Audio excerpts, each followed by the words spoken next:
बिस्मिल्लाहिर्रहमानिर्रहीम। अस्सलाम वालेकुम नाज़रीन कराम, मैं हूं मखदूम शहाबुद्दीन और आप देख रहे हैं मेरा फेसबुक और यूट्यूब चैनल।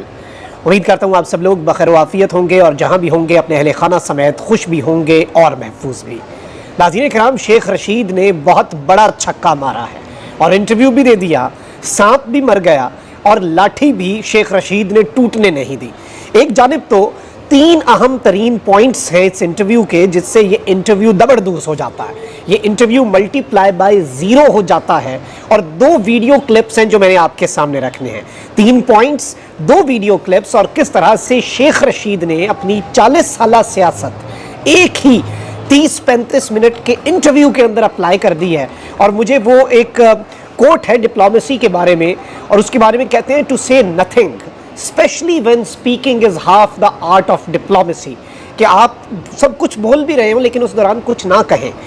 ये डिप्लोमेसी होती है, ये एक एक्ट ऑफ डिप्लोमेसी है। लेकिन जितनी आज जो स्टेटमेंट्स दी हैं, आज जो बातें कर दी हैं, आज इमरान खान की मकबूलियत का एतराफ़ भी कर लिया है और इस इंटरव्यू के अंदर करवाने वाले सोच रहे होंगे कि कहाँ से कौन सा सिरा पकड़ना है और कौन सा सिरा छोड़ना है। ये वो बड़ा बारीक नुक्ता है जो आपके सामने रखना है। और इस इंटरव्यू के हवाले से मेरे पास कुछ बड़ी आम तरीन डिटेल्स भी हैं और मैंने जो पिछला व्लॉग किया जिसमें मैंने असद तूर का जो दावा है वो आपके सामने रखा, उसका क्लेम आपके सामने रखा, जिसमें उसने बताया कि शेख रशीद साहब जो हैं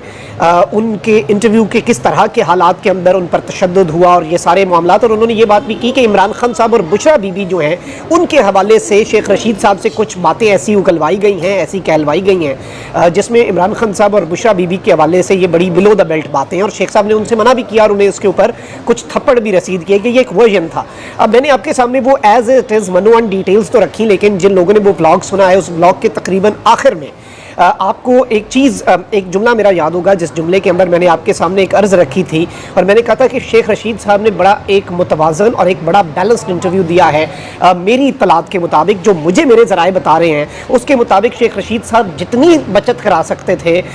वो शेख साहब ने कराई। और जब ये इंटरव्यू ऑन एयर हुआ है तो अपेरेंटली आप इस इंटरव्यू को उस नज़र से देख रहे होंगे जो एक व्यूअर की नज़र से है। मैं ज़रा इस इंटरव्यू को दीगर टेक्निकल एस्पेक्ट से भी देख रहा हूँ और शेख साहब ने आज अपनी पूरी कहानी जो है वो पूरी कौम के सामने बयान करके रख दी है। आप ये देखें कि शेख रशीद साहब जो हैं उन्होंने कितने वाज़े अंदाज में, कितने क्लियर अंदाज के अंदर कहा कि मैं चिल्ला काट के आया हूँ। और मुनीफ फारूक जो हैं वो भी आज जिस तरह के सवालात जवाबात चल रहे थे और इस शो के प्रोमो से भी ये लग रहा था कि मुनीफ फारूक ने कहा कि आपको लगता है मैं आपकी बातों पे यकीन कर लूँगा, और दोनों को पता है कि कोई उनकी बातों पे यकीन नहीं कर रहा। ना एंकर को पता है, एंकर को भी इस बात का 1000% इदराक है और जो सियासतदान सामने बैठा इंटरव्यू दे रहा है उसे भी इस बात का 1000% इदराक है कि लोग हमारी बातें नहीं मान रहे। वो दोनों एक दूसरे की बातें मानने के लिए तैयार नहीं है, तो उन दोनों की बात कोई और क्यों मानेगा। और उन दोनों को भी पता है कि ये सब कुछ क्यों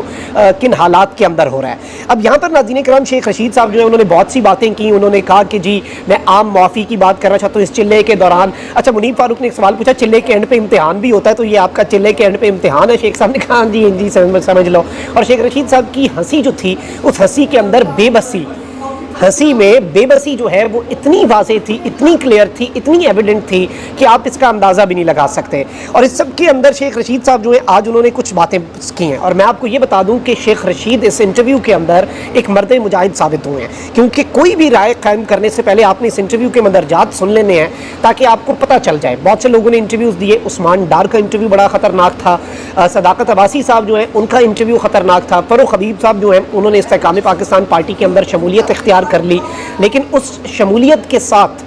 कुछ और चीज़ें भी अटैच थी और उन्होंने भी बात की 9 मई के वाक़यात और इन चीज़ों के हवाले से। शेख रशीद साहब जो हैं वो बहुत से मामलात के अंदर उन लोगों से भी बेहतर साबित हुए हैं जो बराह रास्त पाकिस्तान तहरीक इंसाफ का हिस्सा थे। Sheikh sahab has never been a part of PTI। Sheikh Rashid sahab कभी भी पाकिस्तान तहरीक इंसाफ का हिस्सा नहीं रहे, लेकिन इस सब के अंदर आप ये देख लें कि वो बहुत एक टाइम टेस्टेड एलाय रहे हैं और ताकतवर हलकों के साथ शेख रशीद साहब के जो ताल्लुकात रहे हैं ये भी मिसाली हैं। और इस तरह के ताल्लुकात कभी किसी सियासतदान के ताकतवर हलकों के साथ नहीं हुए जो शेख साहब के थे। लेकिन इस सब के अंदर शेख साहब ने रिसेंटली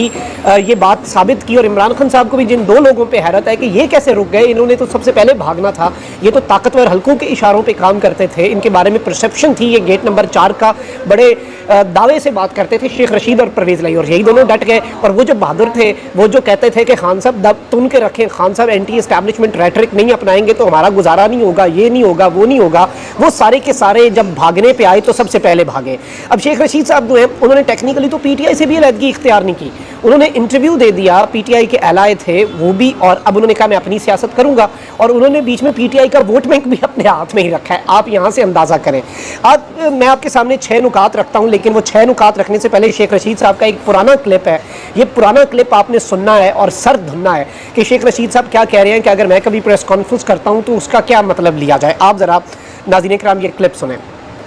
कभी प्रेस कॉन्फ्रेंस नहीं करूंगा, अगर करूं तो समझे कि शेख रशीद का ज़मीर मर गया है। कभी प्रेस कॉन्फ्रेंस नहीं करूंगा, अगर करूं तो समझे कि शेख रशीद का ज़मीर मर गया है। मैं कभी प्रेस कॉन्फ्रेंस नहीं करूंगा, और अगर मैं प्रेस कॉन्फ्रेंस करूं तो समझें कि शेख रशीद का ज़मीर मर गया है। अब इस सब के अंदर नाज़रीन किराम मैं आपके सामने कुछ नुकात रख देता हूं। शेख रशीद के इंटरव्यू में कुछ बातें आप नोट कर लें, आपको सारे की सारी कहानी पता लग जाएगी। कांपते हाथ शेख रशीद साहब की, दूसरे नंबर पे जो बॉडी लैंग्वेज है, और इसके साथ ही साथ जो उन्होंने एक बात कर दी, जो मैंने क्लिप आपके सामने रखना है, ये 3 वो चीज़ें हैं जो इस पूरे के पूरे इंटरव्यू को दबरदूज करती हैं। और शेख साहब ने ऐसे इस सब के अंदर बातें घुमाई हैं, ऐसे करके सब कुछ किया है। और जाहिर बात है ये इंटरव्यू आपको पता है कि बाद में एडिट भी हुआ होगा, इसे रिव्यू भी किया गया होगा, इसे गो अहेड भी दिया गया होगा। कुछ बातें ऐसी भी हैं हमारे ज़राए के मुताबिक जो कि जो चैनल इंतज़ामिया है उसने ऑन एयर नहीं की, तो ये चीज़ भी मैं आपके सामने रख दूँ कि कुछ बातें ऐसी भी हैं जो ऑन एयर नहीं हुई। अब इस इंटरव्यू के हवाले से मैं आपको ये बता दूं कि एक जानिब तो नंबर 1 पॉइंट जो आप इस इंटरव्यू को अगर एक तालिब इल्म के तौर पे, सहाफ़त के तालिब इल्म के तौर पे देखें, और एक एक्सपर्ट के तौर पे देखें, या फिर एक ऐसे शख्स के तौर पे देखें जो बॉडी लैंग्वेज पे, कम्युनिकेशन स्किल्स के ऊपर, verbal communication, non verbal communication, वैसे मैं आपको ये बता दूँ रिसर्च कहती है कि नॉन वर्बल यानी मेरी ज़ुबान से जो आपको बातें कम्युनिकेट हो रही हैं, मेरी बॉडी लैंग्वेज से जो बातें कम्युनिकेट हो रही है, मेरी बॉडी लैंग्वेज 80% किरदार अदा कर रही है कि मेरी बात में कितना दम है। मेरी आंखें बता रही हैं कि मेरी बात में कितना दम है। तो जो आप नहीं बोलते और आप अपने इशारों से या अपनी जिस्म से या अपनी बॉडी लैंग्वेज से नॉन वर्बल कम्युनिकेशन करते हैं, जिसकी आवाज़ नहीं होती, वो 80% इम्पैक्ट रखती है, और सिर्फ जो बातें हैं वो सिर्फ और सिर्फ 20% इम्पैक्ट रखती हैं। अब यहाँ पर पहला नुकता यह है कि इस पूरे के पूरे इंटरव्यू में एक लम्हे के लिए भी, 1 मिनट के लिए भी शेख रशीद की बॉडी लैंग्वेज जो है वो शेख रशीद साहब का साथ नहीं दे रही। दूसरा पॉइंट यह है कि मुनीफ फारूक साहब ने 6 मरतबा कोशिश की, कितनी मरतबा? 6 मरतबा कोशिश की है इस पूरे इंटरव्यू के अंदर कि शेख रशीद 9 मई के वाक़े का बराह रास्त जिम्मेदार इमरान खान को ठहराएं, मगर शेख रशीद इधर उधर निकल गए, सज्जे खब्बे चले गए, और शेख रशीद ने शीरी मज़ारी, हमाद अज़हर, शहबाज गिल, जुल्फ़ी बुखारी का नाम लेकर जान छुड़वाई, लेकिन कप्तान तक बात नहीं आने दी। नंबर 3, इंटरव्यू में कई जगहों पर कट मौजूद थे, जिसकी वजह से इंटरव्यू का जो रब्त है वो कायम नहीं हो सका, और ये जो कट लगते हैं ये एक तो बैड टेस्ट क्रिएट करते हैं, वही इसके साथ जो एक रिदम होता है वो रिदम ख़राब हो जाता है। आपका बड़ी दफ़ा ऐसे होता है, हम वीडियो बना रहे होते हैं, बीच में हमें कट लगाना पड़ सकता है, और ऑडियंस महसूस करती है कि जी वो टेम्पो ही टूट जाता है ना, फ्लो होता है, एक फ्लो में जो बात चल रही होती है, जो एक गुफ्तगू चल रही होती है, बीच में बहुत सी जगहों पे यूँ लग रहा है कि कट्स लगाए गए हैं एडिटिंग के अंदर, पोस्ट प्रोडक्शन के अंदर, और इस इंटरव्यू के दौरान भी बहुत से कट्स लगे हैं, जिसकी वजह से गुफ्तगू बेरब्त नज़र आ रही है। और उस शख्स की गुफ्तगू जिसकी हर बात दिल से निकलती है, जिसे sweet heart of Pakistani media कहा जाता है, यानी वो बंदा पाकिस्तान के मीडिया का स्वीट हार्ट है, वो मीडिया में ऐसे बिकता है, ही सेल्स लाइक हॉट केक, कि भाई वो उनकी बातें तो लोग ऐसे सुनते हैं। अच्छा जी, इस सब के अंदर चौथा नुकता यह है कि सारा इंटरव्यू फ़कत 9 मई के वाक़े और इमरान खान साहब जो हैं उनके गिर्द घूमता रहा। और 5वां पॉइंट यह है कि एंकर ने कहीं भी PDM नवाज शरीफ की आमद पर सवाल नहीं किया। छठा पॉइंट यह है कि कई जगहों पर नोट किया गया है कि शेख रशीद एंकर के बजाय कहीं और देख रहे हैं, यानी इसके अंदर बड़ा क्लियरली शेख रशीद साहब के वाले से ये चीज़ सामने आ रही है कि वो कहीं और देख रहे हैं, वो एंकर की तरफ नहीं देख रहे, और एंकर की तरफ जो है वो शेख रशीद साहब की जो लग रहा है कि किसी और की तरफ भी देखने की कोशिश कर रहे हैं। एक मौके पर शेख रशीद साहब जो है उनकी आवाज़ भी भर आई, जिस पर एंकर को कहना पड़ा कि शेख साहब आवाज़ क्यों भर आई है, जिसके बाद वक्फा लेना पड़ा, और शेख रशीद साहब को कहा कि कहीं आप रूहान से तो नहीं हो रहे, आपकी आवाज़ क्यों भर आई है। इस सबके अंदर नाज़रीन कराम एक थ्योरी ये भी सामने आ रही है कि एक घर में ले जाया गया जो कि इस्लामाबाद के एक मशहूर बेकरी के मालिक हैं, वहाँ पर ये इंटरव्यू करवाया गया और इस इंटरव्यू के अंदर शेख साहब ने कहा कि आप मेरे पास तशरीफ़ लाएँ। तो हो सकता है शेख रशीद साहब के घर पर हुआ हो, वो खबर तस्दीक नहीं हो रही, लेकिन साफ़ती ज़राए के अंदर ये चीज़ भी गर्दिश कर रही है और इस सब के अंदर कुछ और चीज़ें भी हैं। और जो और अहम तरीन नुकात हैं वो ये हैं कि इस सारी की सारी सूरत हाल के अंदर शेख रशीद साहब के हवाले से कहा जा रहा है कि इंटरव्यू के कुछ मंदरजात को बदला भी गया, क्योंकि इस इंटरव्यू के बहुत से मंदरजात हमारे ज़रिए भी और कुछ और ज़राए के ज़रिए भी बाहर आ चुके थे और ऑब्वियसली ऑथेंटिसिटी के ऊपर, इस इंटरव्यू की क्रेडिबिलिटी के ऊपर और बहुत से नुकात के ऊपर कुछ क्वेश्चंस जो हैं वो रेज होना शुरू हो चुके थे। अब शेख रशीद साहब का इस इंटरव्यू का एक क्लिप है मुनीफ फारूक के साथ, ये क्लिप आपने 2 या 3 मरतबा देखना है, क्योंकि पहले ये खबर आ चुकी थी कि शेख साहब को एक स्क्रिप्ट दिया गया। शेख रशीद साहब ने आज पूरी कौम के सामने एक तरह से, क्योंकि जाहिर बात है अगर वो कहते कि मुझे किसी ने लिख के दिया और ये देखें मुझे नहीं मिल रहा पॉइंट, तो उससे क्या होना था, उससे तो उन्होंने कट लगवा देना था। शेख साहब ने कहा मैं लिख के लाया हुआ हूँ, शेख रशीद ने आज तक लिखी हुई बात नहीं की, और कि जी एक कोई मीटिंग हुई है 9 मई के वाक़यात के वाले से, मुझे याद नहीं आ रहा, इधर उधर कर दी बात, आई गई हो गई बात। आप ज़रा ये क्लिप ज़रा मुलाहिज़ा फरमाएं, फिर मैं आगे आपको बताता हूँ कि ये क्लिप कितना इंपॉर्टेंट है और पूरे के पूरे इंटरव्यू में शेख रशीद ने छक्का लगाया है। पीछे क्या था, आप ऐसे होता है ना, आप क्या आप ये होते हुए नजर आ रहा था आपको कि यार ये हो जाएगा? देखें, वो एक मैंने यहाँ लिखी हुई थी अभी एक जगह पे, यहाँ पे के पीछे क्या था, आप ऐसे होता है ना, आप क्या आप ये होते हुए नजर आ रहा था आपको कि यार ये हो जाएगा? देखें,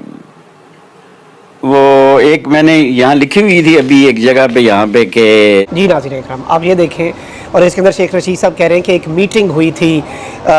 एरिया के अंदर और इस सब के अंदर मैंने लिखा हुआ था। तो आप यहाँ से भी नुक्ता जो है, जो बुनियादी चीज़ मैं आपके सामने रखना चाह रहा हूँ, आपकी खिदमत में जो गुजारिश अपनी रखना चाह रहा हूँ, उसमें आपको समझ आ रही होगी कि ये मामला किस तरफ को जा रहा है। और शेख रशीद साहब का जो इंटरव्यू है, और वैसे भी देखें आवाम तो इस इंटरव्यू को बाय कर नहीं रही। इस इंटरव्यू के अंदर ये हो सकता था कि कुछ इल्ज़ामात होते इमरान खान साहब के ऊपर, जैसे उस्मान डार साहब के थे, जैसे सदाकत अब्बासी साहब के थे, जैसे फ़ारूक हबीब साहब के कुछ इल्ज़ामात हैं, तो ये सारे के सारे इल्ज़ामात खान साहब के खिलाफ कोर्ट ऑफ लॉ में यूज़ हो सकते थे। लेकिन ये 161 के बयान तो नहीं है, लेकिन वो लोगों से फिर जैसे कामरान शाहिद साहब वाले इंटरव्यू में कहलवाया गया कि अगर यही बातें आपको अदालत में करनी पड़ी तो आप करेंगे ना, कौम के सामने गारंटी दें कि आप करेंगे। उन्होंने कहा जी जी मैं बिल्कुल करूँगा। तो उसी तर्ज पर ये जो इंटरव्यू है, अब इग़वा बराए तावान होता था, इग़वा बराए बयान तो चल रहा है, कौम पहले ये चीज़ें देख रही है। और इस इंटरव्यू के अंदर यूँ लग रहा है कि एंकर ने भी नॉर्मलाइज करने की कोशिश की है कि और सबको पता है, एंकर को भी पता है और एंकर अवाम ये भी जानता है कि अवाम को भी पता है, इसलिए ढके छुपे अल्फाज में कह रहे हैं कि चिल्ला काट लिया तो अब चले ज़रा आपका इम्तिहान हो जाए। मतलब ये इम्तिहान है जिससे इंटरव्यू के इम्तिहान में पास हुए तो वापस घर जाएंगे।